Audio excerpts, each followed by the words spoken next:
Jake Martinez had always figured that getting kidnapped by aliens would be more dramatic. Maybe some laser beams, dramatic music, at least a decent explosion or two. Instead, he found himself zip-tied to a chair in what looked like the galaxy's most depressing break room, complete with flickering fluorescent lights and the distinct smell of burnt coffee. "Behold, Commander Vextar," Lieutenant Zrock announced with the enthusiasm of a used car salesman. "Another primitive human specimen for our collection." Commander Vextar, a 7-foot-tall reptilian creature with more scars than a kitchen cutting board, barely glanced up from his holographic display. His scales were the color of week-old guacamole, and his attitude suggested he'd eaten something that disagreed with him. Probably Jake's entire species. "Wonderful," Vextar hissed, his voice carrying all the warmth of a tax audit. "Another hairless ape from that pathetic mudball they call Earth. Tell me, human, what makes you think your species is worth our time?" Jake shifted in his restraints, testing their strength. Yep, definitely zip ties. He'd been captured by aliens who shopped at the same hardware store as suburban dads. "Well," he said, adopting his best customer service voice, "we invented pizza. That's gotta count for something, right?" Zrock snorted, a sound like a garbage disposal eating silverware. "Your technology is centuries behind ours. Your defense fleet couldn't stop a child's toy." "Hey now," Jake protested mildly. "Our defense fleet has feelings. Probably. I mean, assuming the AIs haven't achieved sentience and decided we're all idiots. Which, let's be honest, fair assessment." Vextar finally looked up, his yellow eyes narrowing. "You jest in the face of capture. Typical human stupidity." "Actually, I prefer to think of it as exceptional human stupidity. I didn't get this mediocre by accident. It took years of dedicated effort." Jake glanced around the room, noting the positions of guards, exits, and what appeared to be a vending machine that sold something called nutrient slurry, now with 30% more nutrients. The ship hummed around them, a deep thrumming that suggested engines powerful enough to crack planets. The Krillian raiders weren't exactly known for their subtlety. They were the kind of aliens who showed up to a diplomatic dinner party wearing military dress uniforms and asking where they kept the good silverware. "Your Earth's pathetic armada won't even know you're missing," Vextar continued, apparently on a roll. 300 vessels? We've seen mining consortiums with better fleets." 312, actually, Jake corrected automatically, then caught himself. "I mean, that's what I heard on the news. I'm just a middle manager. Very middle. Aggressively average." Zrock leaned closer, his breath smelling like a fish market in July. "What do you manage, human?" "Paperwork, mostly. You know, filing reports, updating databases, making sure the coffee machine doesn't achieve sentience and declare war on the break room." Jake shrugged as best he could while restrained. "Fascinating stuff. Really gets the blood pumping." Vextar's expression suggested he was reconsidering his life choices. Why did we even bother capturing this one? He was alone in a civilian transport, sir. Easy target. Plus, the bounty on humans has gone up since they started getting problematic. "Problematic?" Jake asked with genuine curiosity. "What did we do now? Please tell me someone finally weaponized customer service representatives." The commander's tail lashed with irritation. "Your species has been interfering with established trade routes. Some fool calling himself the Ghost Admiral has been turning our assets against us." Jake perked up. "Ghost Admiral? That sounds pretty cool.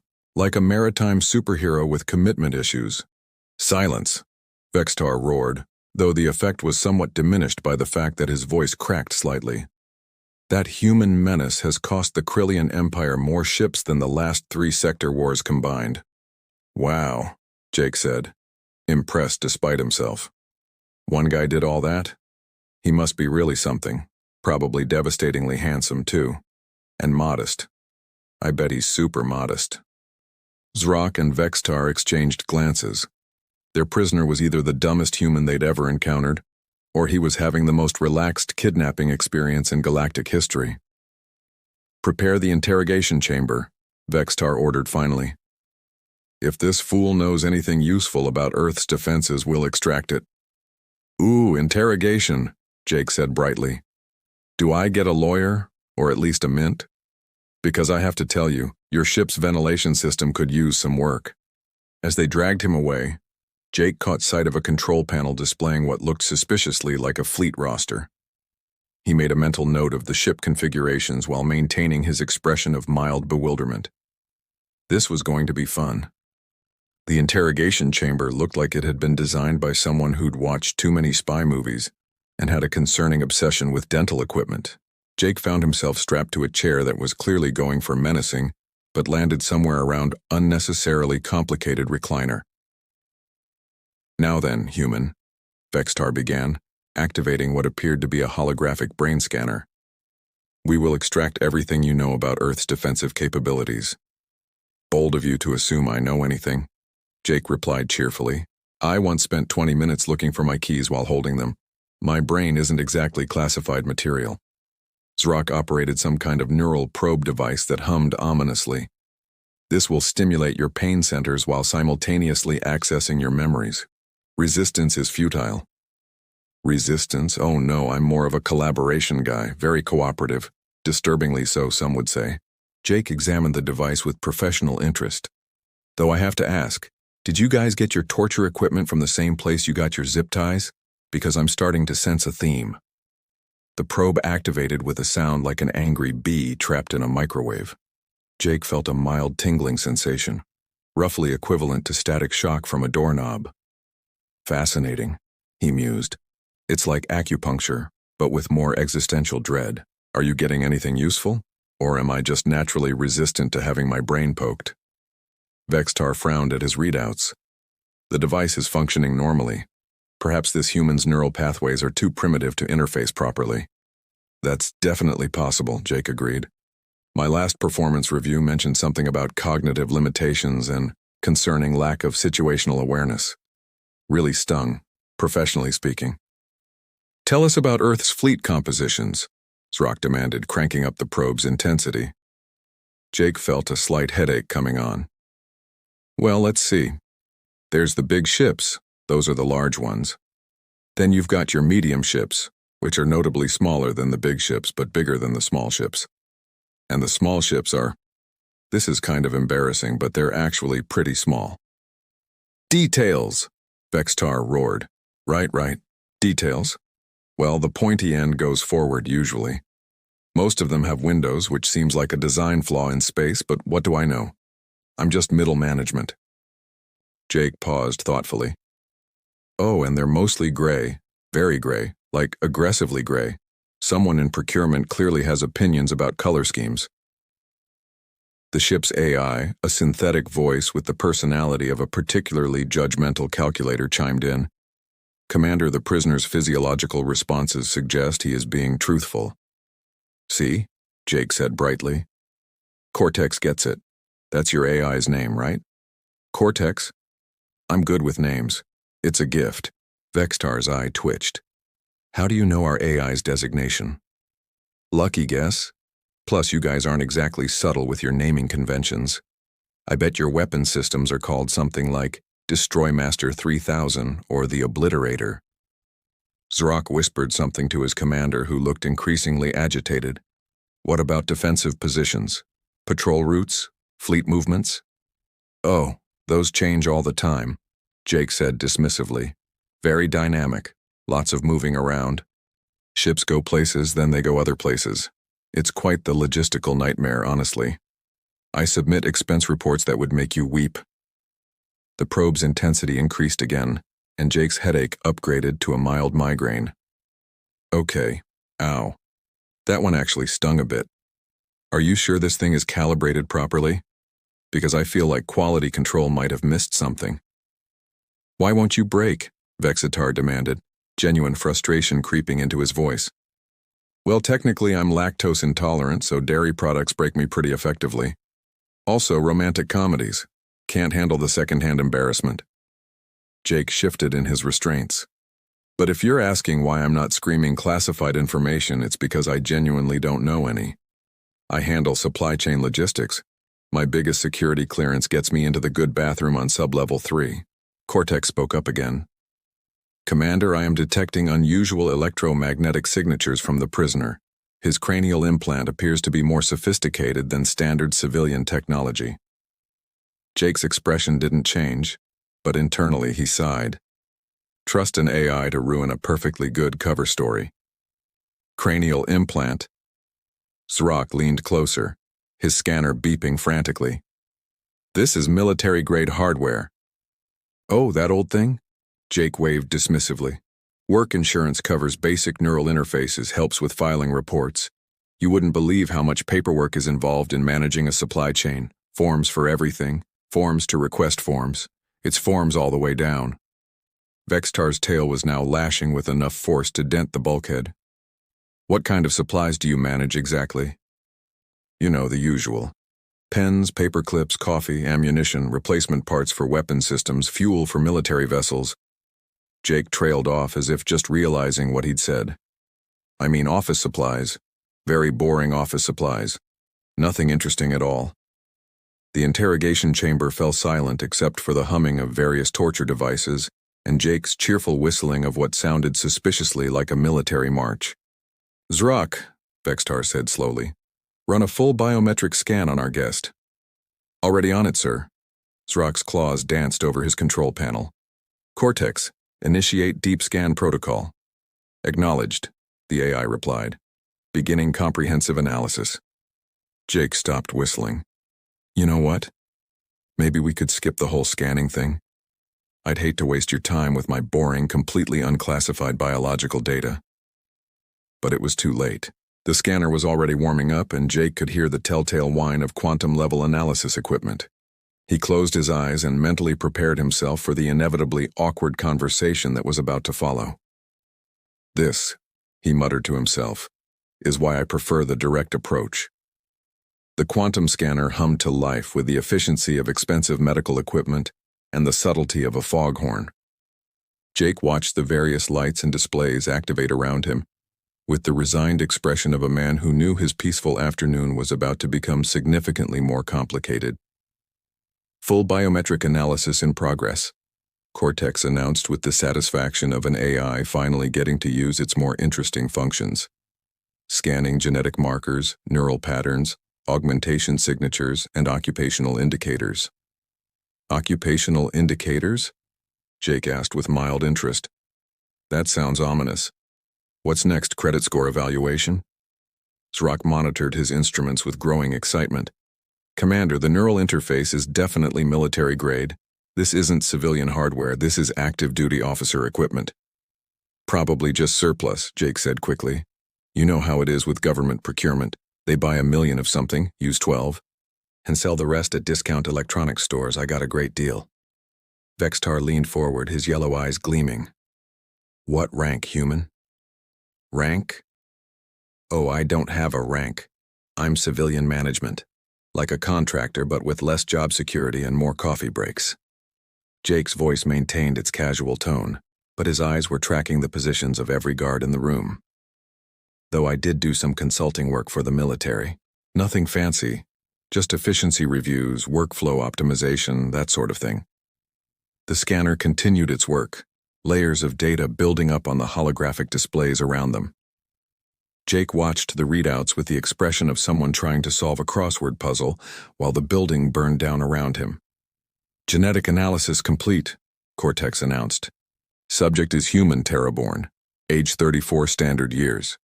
Neural augmentation consistent with command-level tactical interface systems. Command-level?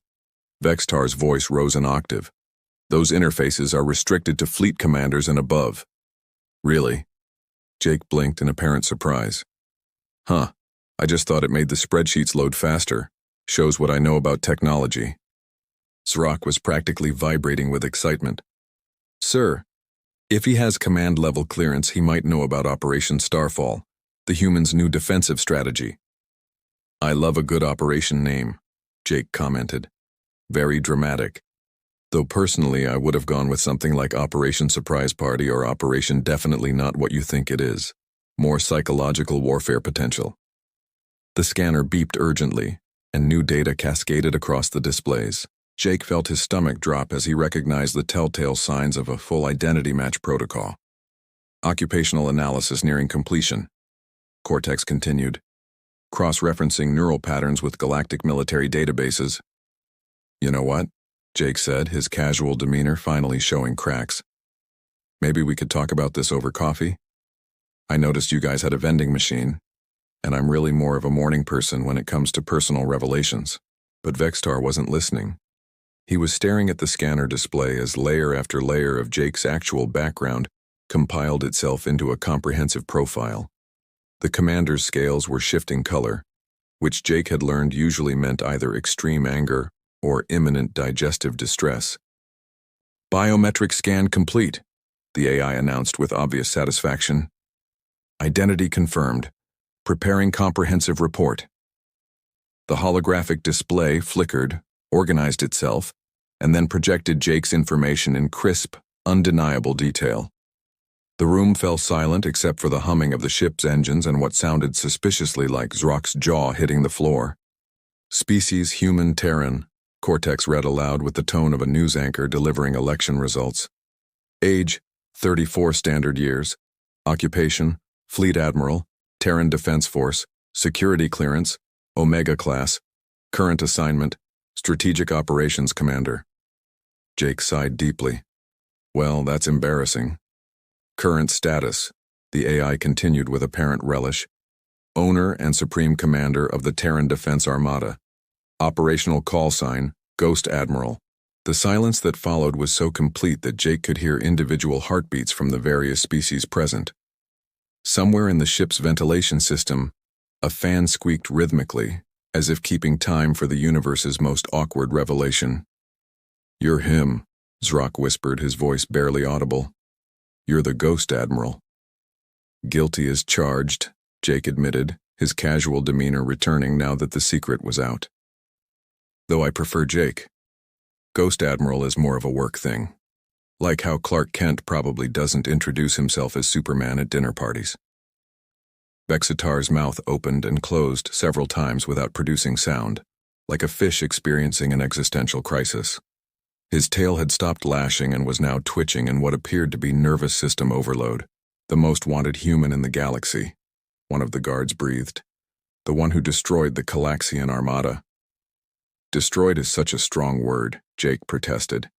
I prefer creatively reassigned. Most of those ships are still perfectly functional just under new management. Very eco-friendly approach to warfare. You turned 16 battle fleets against their own governments, another guard accused, his weapon shaking in his grip. 17, actually. But who's counting? Jake shrugged as much as his restraints allowed. Though in my defense, I offered them really competitive benefits packages. Dental coverage, retirement plans, casual Fridays. You'd be surprised how motivated people get when you treat them like actual beings instead of expendable resources. Vextar finally found his voice, though it came out as more of a croak. This is impossible. The Ghost Admiral is a myth, a story pirates tell to scare their younglings. I'm flattered, really, though I should point out that I'm very real, currently tied to a chair in your interrogation room, and probably going to need some aspirin soon. That scanner gave me a headache. Jake looked around the room at the stunned faces. Also, just as a professional observation, you might want to work on your prisoner processing procedures. Scanning for identity should really come before the torture, not after. More efficient that way. The room erupted into panicked chatter as the reality of their situation began to sink in. They hadn't just captured any random human. They'd captured the single most dangerous individual in known space, the man whose tactical brilliance had turned the tide of 3 separate sector wars, and whose unconventional strategies had become required reading at military academies across 7 different species. Jake Martinez, owner of the fleet, Supreme Commander of humanity's armed forces and the galaxy's most notorious military genius, sat calmly in his restraints and wondered if anyone was going to offer him that coffee. The interrogation chamber transformed into what could generously be described as controlled chaos, assuming one's definition of controlled included a lot of running around, increasingly high-pitched voices, and at least 3 separate crew members arguing about whose fault this was. How did we not know? Zrock wailed, clutching his scanner like it had personally betrayed him. How did our intelligence fail this catastrophically? Because, Jake said helpfully, I'm really good at looking completely ordinary. It's a skill you develop when your job involves convincing people to do things they probably shouldn't do. Plus, I have one of those faces. Very forgettable. Vexitar was pacing in tight circles, his tail leaving small dents in the bulkhead every time it struck. Contact Admiral Thekvar immediately. No, wait. Contact the High Command. No, contact everyone. How do we have the most dangerous human in the galaxy aboard our vessel? Well, Jake observed, first you stunned me while I was buying coffee at a space station. Then you brought me here. Technically, you invited me aboard. I'm just being a gracious guest. Sir. A communications officer burst through the door, looking like he'd run the entire length of the ship. Priority message from High Command. They're asking about unusual human activity in this sector. Vextar's scales turned an alarming shade of pale green. They know. Somehow, they already know. Know what? Jake asked innocently. That you've invited me for an extended stay. I haven't even seen the ship's tour yet. Do you have a gift shop? Commander, another crew member called from the doorway. We're getting massive electromagnetic interference. Our communications array is acting up. Jake's expression didn't change, but something flickered in his eyes that made Vextar's blood freeze. You know, he said conversationally, that's probably just solar interference. Very common in this part of space. Nothing to worry about. There are no stars within 3 light-years of this position, Cortex pointed out with AI-level pedantry. Huh, Jake mused. That is weird. Maybe it's equipment malfunction? You should probably run a full diagnostic on your sensor systems. Take your time with it. Vexitar stopped pacing and stared at his prisoner with dawning horror. The interference? You're not just our prisoner. I'm everyone's prisoner, really, if you think about it philosophically. We're all prisoners of circumstance trapped by the choices we make and the coffee we drink. Jake's smile was entirely too cheerful for someone strapped to an interrogation chair. But yes, you're starting to catch on. Sir! The communications officer was back, and he looked like he'd seen a ghost. Several ghosts. An entire haunted house worth of ghosts. I'm picking up ship signatures on passive sensors. Multiple contacts. Closing on our position. How many? Vextar demanded. The officer checked his instruments twice. All of them, sir. All of what? All of them. Every ship within sensor range. And, sir, they're not showing up on active scans. Jake's grin widened. Ah, that'll be the new stealth systems. Very impressive technology. We call it the Surprise Package Protocol. I came up with the name myself. Zrock was frantically working his console, sweat dripping onto his instruments. Commander, I'm reading at least 40 vessels in close proximity. No, 60. No, sir, the numbers keep climbing. Climbing how high? Vextar's voice was barely a whisper. Currently at 112, sir. Still climbing. Jake tilted his head thoughtfully. You know, I told my people to bring a light escort. Apparently, their definition of light differs from mine. I should probably update our operational terminology guidelines. 150 contacts, Zrock reported. Sir, these aren't raider ships, these are military vessels, big ones. The entire Terran defense fleet, Jake confirmed cheerfully. Well, not the entire fleet. That would be overkill. This is just the local response group. The main fleet is handling some administrative issues in the Kelvoran system. Something about inappropriate taxation policies. Vextar slumped against the bulkhead, his legs apparently no longer capable of supporting his weight. The Ghost Admiral's fleet, here, surrounding us.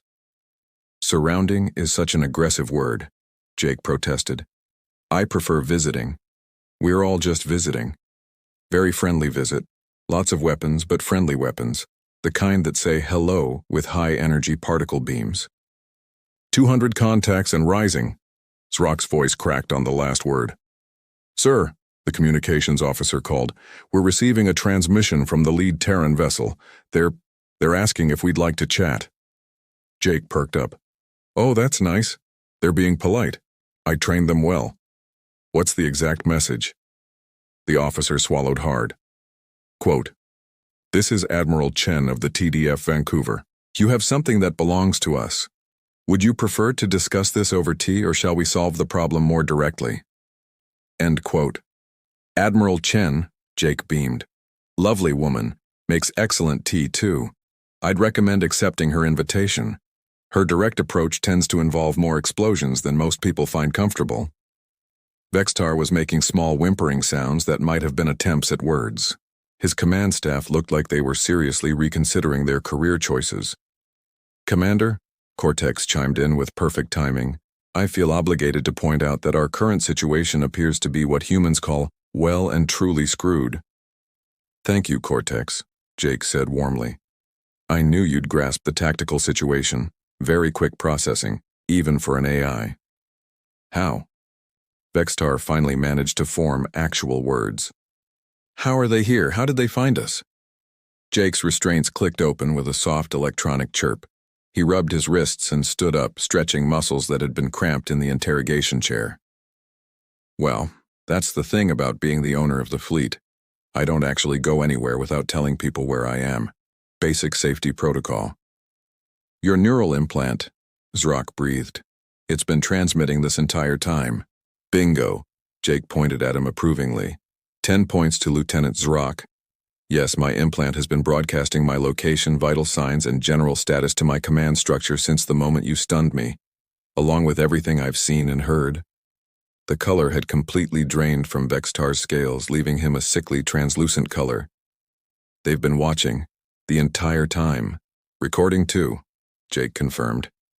High-definition audiovisual, full tactical analysis, the works. This whole conversation is going to make excellent training material. Interrogation techniques, what not to do, by Commander Vextar and the crew of the... He paused, looking around. You know, I never did catch the name of this ship. The Severed Claw, Zrock whispered. That's appropriately menacing. I like it. Very thematic. Jake clasped his hands behind his back and began pacing, his entire demeanor shifting from prisoner to commanding officer in the space of a heartbeat. Now then, gentlemen, I believe we have some things to discuss. The transformation was remarkable.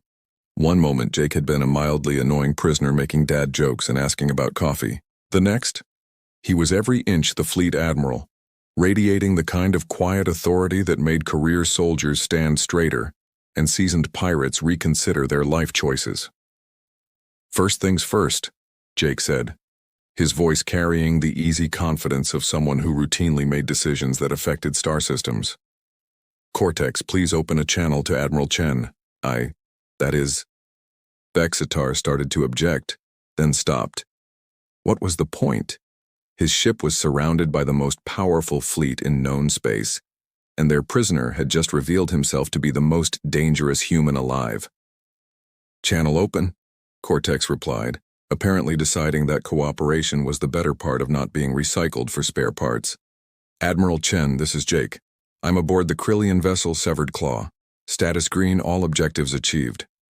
A crisp female voice responded immediately. Good to hear, sir. Should we proceed with standard retrieval protocol? Actually, let's try the diplomatic approach first. I'm having a fascinating conversation with Commander Vextar about career opportunities.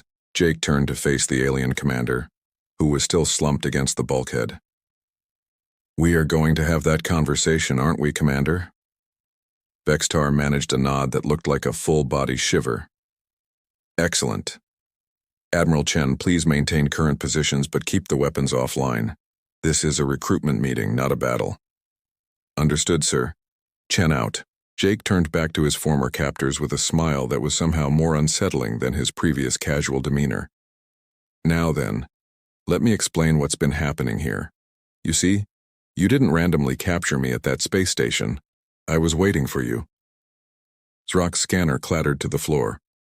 Waiting? For 3 weeks, actually. Do you have any idea how boring that station is? The coffee is terrible and they only have 2 books in their library, both in languages I don't recognize. Jake began pacing again, his hands still clasped behind his back. But intelligence reports suggested the Severed Claw would be passing through, and I needed to have a chat with your organization. You wanted to be captured? Vextar's voice was barely audible. Captured is such a negative word. I prefer invited aboard for extended discussions about mutual interests. Jake stopped pacing and fixed the commander with a steady gaze. Tell me, Commander, how's business been lately? Vexitar blinked several times, apparently trying to process the question. Business? The rating business? Profit margins? Crew satisfaction? Long-term growth projections? That sort of thing. What does that have to do with anything? Jake's expression became genuinely sympathetic. Commander, you've lost 14 ships in the last 6 months. Your supply lines are constantly disrupted. Half your crews have defected to join independent operators, and the other half are talking about retirement. Your organization is hemorrhaging resources faster than a hull breach in vacuum. The silence that followed was broken only by the humming of ship systems and what sounded suspiciously like someone's stomach growling. How do you know our operational losses? Zrock whispered. Because I caused most of them, Jake said cheerfully. Not directly, of course. More through strategic resource reallocation and creative interpretation of interstellar law. Plus, your former logistics officer is now running supply operations for my 3rd Fleet. Lovely person. Very organized. Vexitar slowly slid down the bulkhead until he was sitting on the floor. You've been systematically destroying our organization. Destroying is such an ugly word. I prefer restructuring for improved efficiency and employee satisfaction. Jake crouched down so he was at eye level with the defeated commander. Here's the thing, Vexitar. You're actually a pretty decent commander. Your tactical instincts are solid, your crew respects you, and you've managed to keep this organization running despite increasingly difficult circumstances. Then why are you doing this to us? Because you're wasting your talents on a dying business model. Jake stood and offered his hand to help Vexitar up. Piracy is a young being's game, Commander. The profit margins are shrinking, the risks are increasing, and frankly, the pension plan is terrible. Vexitar stared at the offered hand as if it might explode. What are you suggesting? A career change. Join my fleet. Bring your crew, bring your ships, bring your knowledge of this sector's smuggling routes and hidden bases. Jake's smile was genuinely warm now. I can offer steady pay, comprehensive benefits, and significantly better life expectancy rates than your current profession. You want us to join the Terran Defense Force? Zrock looked like someone had just asked him to solve quantum mechanics using interpretive dance. Not exactly join, more like become affiliated contractors. You'd maintain operational independence but work toward mutual goals. Think of it as piracy with paperwork and dental coverage. The room was silent as the implications sank in. Outside the ship, Jake knew. 200 of humanity's finest warships waited patiently for his signal. Inside, a small group of aliens tried to process the most unusual recruitment pitch in galactic history. What kind of goals? Vexitar asked cautiously. Well, there are still plenty of actual pirates out there, the kind who prey on civilian shipping and enslave entire populations. They're bad for business and worse for galactic stability. Jake's expression hardened slightly. I've been systematically removing them from the equation. It's surprisingly satisfying work. You're asking us to hunt other pirates. I'm asking you to hunt criminals. There's a difference. Pirates have style, follow certain codes of conduct. Criminals are just thugs with ships. Jake began pacing again. Plus, the pay is better, the work is more interesting, and you get to keep your ship. And if we refuse? Vexitar's question hung in the air like smoke from a plasma fire. Jake's pacing stopped. When he spoke, his voice carried the weight of absolute authority. Commander, you currently have 200 Terran warships within weapons range. Your organization is falling apart. Your resources are depleted, and your crew is ready to mutiny. Refusal isn't really an option. It's just a choice between surrender and annihilation. The brutal honesty of it was somehow more terrifying than any threat could have been. However, Jake continued, his tone lightening, I'd much rather have you as allies than prisoners. You know this sector, you understand the criminal networks, and you have experience dealing with the kind of people I need to find. Plus, Cortex seems like excellent AI support staff, and good AIs are hard to find. Thank you, Admiral, Cortex chimed in. I have always found human tactical innovation stimulating. Jake grinned. See? Cortex gets it. So what do you say, Commander? Ready to try legal piracy for a while? Vextar looked around at his crew, all of whom were staring at him with expressions ranging from hopeful to terrified. Finally, he straightened his shoulders and managed something approaching his former dignity. What exactly would be expected of us? Same thing you've been doing, just with different targets and better insurance coverage, Jake said. Hunt criminals, protect civilian shipping, gather intelligence on hostile activities, occasionally show up somewhere looking intimidating to make a point. And our crew? Our ships? Keep them. I'll assign you to Admiral Chen's task force. She specializes in unconventional operations. You'll fit right in. Vextar was quiet for a long moment, weighing options that weren't really options at all. Finally, he nodded slowly. I accept your offer, Admiral Martinez. Jake clapped his hands together with obvious satisfaction. Excellent. Welcome to the team, Commander. I think you're going to like working for the good guys. How can you be sure? Jake's grin was pure mischief. Because the good guys have better coffee.